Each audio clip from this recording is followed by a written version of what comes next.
You know, I know how exciting it is because I was flying back from, I think it was New York, and I bumped into you at an airport, and I had my little boy with me, and we had a little chat, and afterwards he looked at me, and he went to me, Dad, he said, it was Wolverine.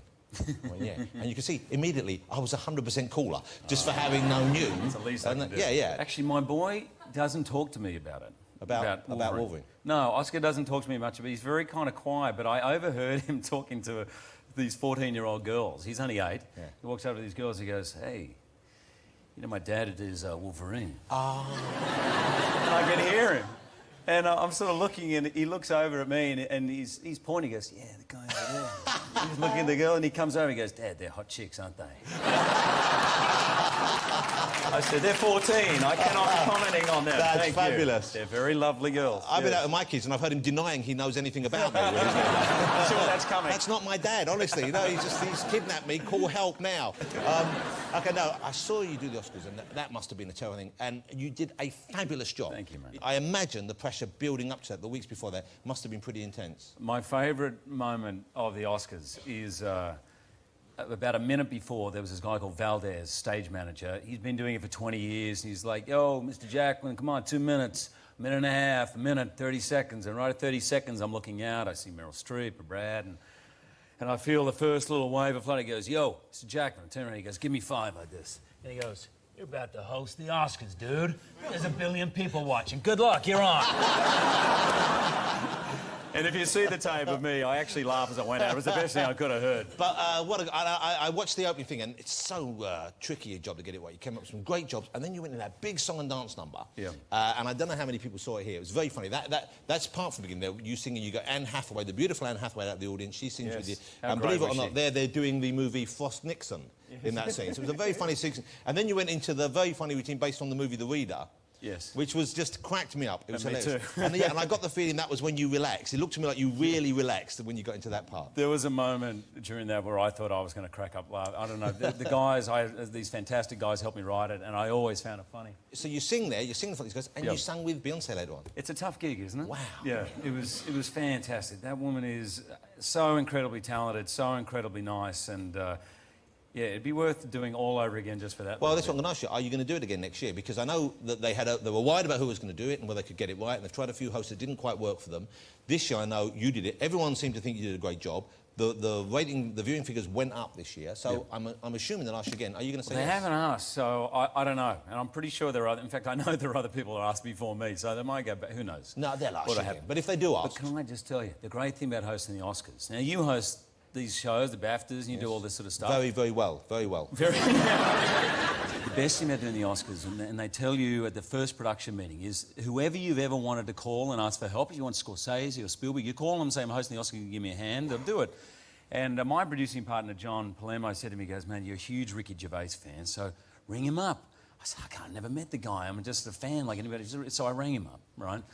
And how great was this guy? For about half an hour, he's telling me the most brilliant jokes, half of which are too rude for me to tell, well, I was gonna say, even at home, let alone on the Oscars. Most of his stuff you can't use on... No, and the other half was so brilliant when I tried to tell him, like I go to the meetings, I go, I got this great joke, and they're all like, you know, it'd be funny if Ricky did it, but not you. So he was, anyway, he was unbelievable. I rang him 3 or 4 times. He didn't choreograph a dance for you, anything like that? Didn't help in that way? The dancing he didn't help me with. He offered that, but...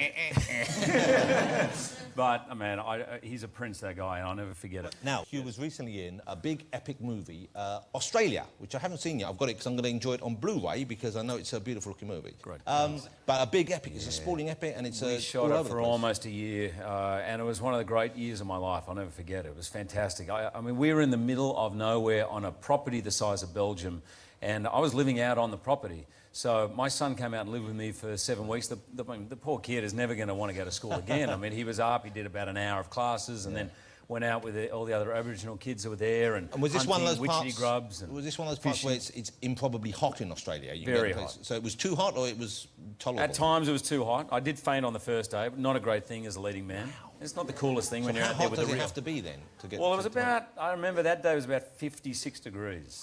Yeah. But that's a ridiculous amount of heat to have anywhere. It was, and I was being a little bit... blasé, bit cool. I was being a bit of bravado. They said, come on, will you have the...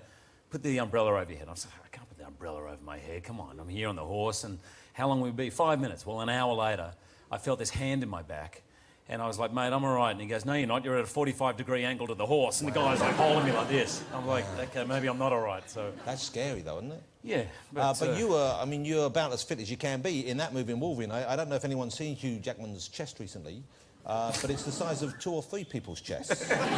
When he comes through customs, anything to declare, he says, yes, I have the chest of several men under this. There's a lot of chest going on there. What sort of workout regime for, say, for example, Wolverine? Because you obviously are going to be showing off your body in that quite a lot. Well, and there are nude scenes in that as well, aren't there? There's a couple of nude scenes. In fact, when we finally edited the movie, the director gave me my bits in a box. But the bits, yeah, because on the odd shot, I wasn't 100% aware of the camera angle and turned places I shouldn't turn for a PG-13 movie. And so he went in and literally cut out the film with my bits in them and put them in a bag and gave them to me as my rent kit. Yeah, I mean, I knew that's what happened when you got married, but there you go.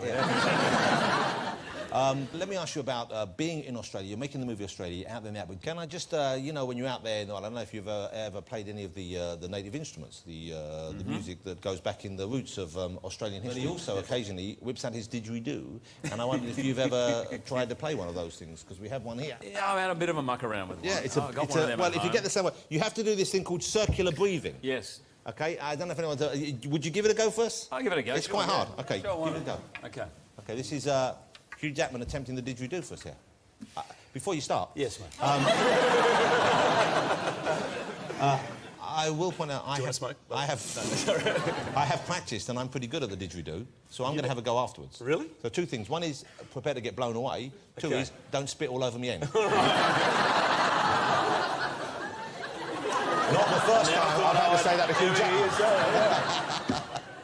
Hi, Mum. How you doing? All right.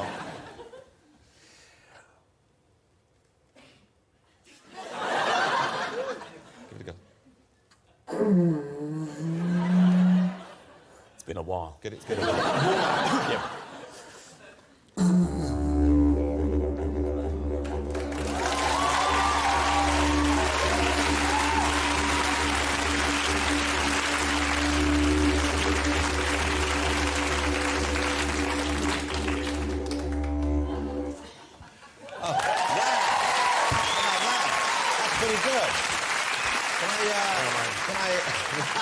Welcome to Friday Night with me, Jonathan Ross. Welcome to Alan Carr, China!